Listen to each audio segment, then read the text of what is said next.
بسم الله الرحمن الرحيم. اللهم صل على سيدنا محمد وعلى آله وصحبه أجمعين.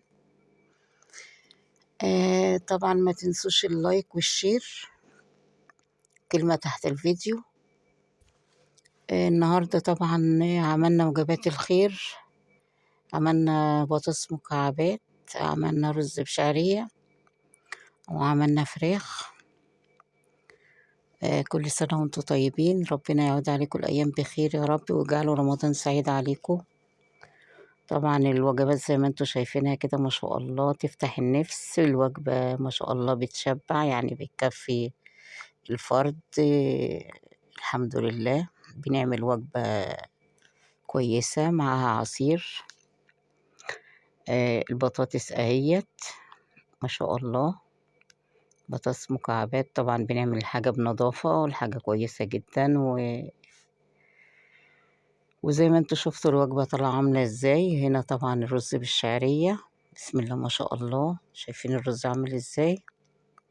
طبعا لسه البوتاجاز ولا عليه، انا مهدية عليه العين، بس شايفينه هو لسه مشربش، بس عامل ازاي. بسم الله الرحمن الرحيم. طبعا الوجبات ديت خير كده من عند ربنا، ربنا يعيننا على عمايلها ويجعله في ميزان حسنات كل من ساعد في الوجبات ديت. هنا الفراخ اهيت في الفرنة، ده صاج اهوت، وفي فوق كمان صاج.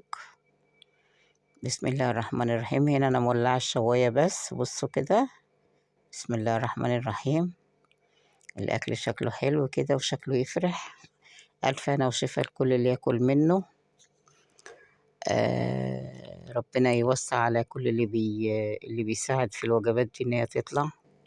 ربنا يوفقه ويسعد حاله يا رب، ويهديله عياله، ويا رب تكون الوجبات بتشبع وبتعجب الناس.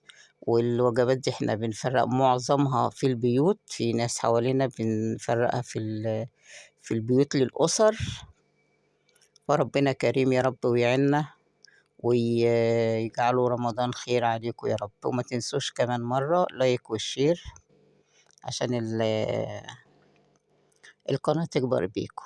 واقول لكم بقى دلوقتي ايه، السلام عليكم، واسيبكم بقى مع الوجبة كده تشوفوها، وسلام.